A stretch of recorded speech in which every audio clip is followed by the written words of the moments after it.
Hello and welcome. I'm Dr. Anabel.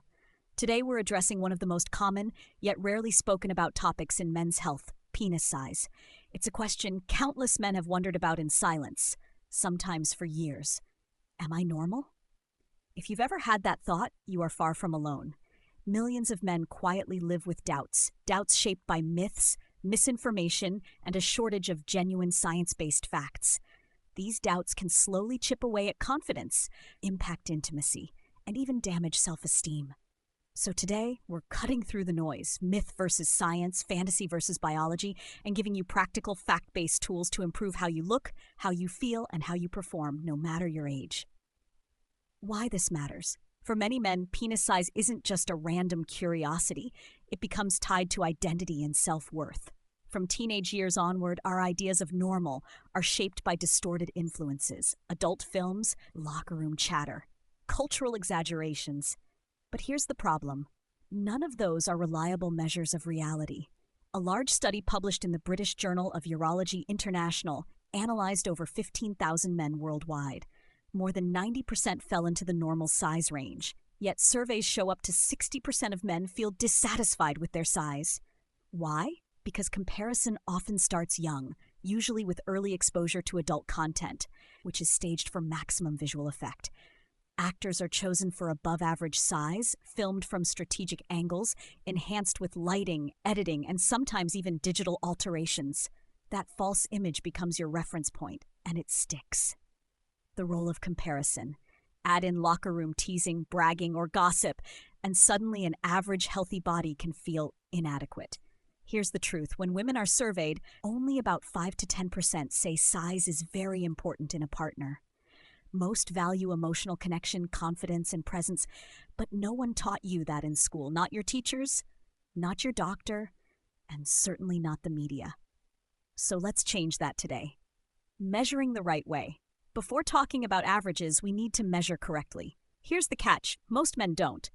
It's like stepping on a faulty scale. No matter how many times you check, the number will be wrong. Common mistakes, starting at the skin instead of the pubic bone, measuring from underneath instead of the top, measuring when cold, anxious, or not fully aroused, pulling too much or too little when flaccid.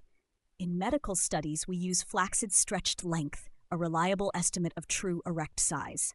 How to do it? Stand upright, use a ruler or soft tape measure. Place it along the top of the penis, starting at the pubic bone, pressing gently into the fat pad. While flaccid, stretch the penis forward naturally, firmly but without pain, and measure from base to tip. For girth, wrap a soft tape around the thickest part of the shaft, mark the overlap, and measure that. What the research says. A 2015 landmark study found average erect length 13.2 centimeters, 5.2 in, average erect girth 11.5 centimeters, 4.5 in. 90 to 95% of fall between 10 to 16 centimeter, 4 to 6.3 in. If you're in that range, you're medically normal. The extremes, micropenis under 7.5 centimeters and macropenis over 24 centimeters, are rare, and neither defines masculinity. Why perceptions get distorted. Adult entertainment skews reality, choosing men for one exaggerated feature, then enhancing it further. Plus, size changes with temperature, stress, and blood flow. Comparing your cold, relaxed self in the mirror to someone fully aroused under perfect lighting is pointless. The dangers of chasing more. Research from UCLA shows most men seeking enlargement surgery are already within the normal range. Even after surgery, up to 40% remain unhappy. Risks include scarring, reduced sensitivity, erectile dysfunction, and permanent shape changes. And bigger isn't always better. Some partners find extreme size uncomfortable. Real tools for real improvement.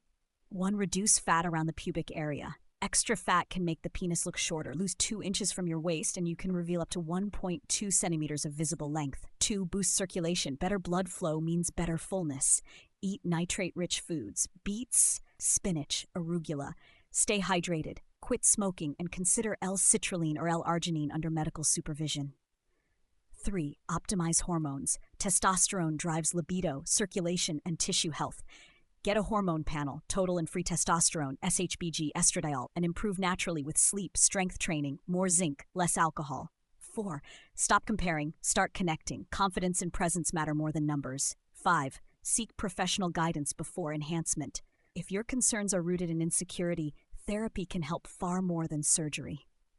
The takeaway: most men are completely normal. You don't need to beat an arbitrary average to have a fulfilling sex life.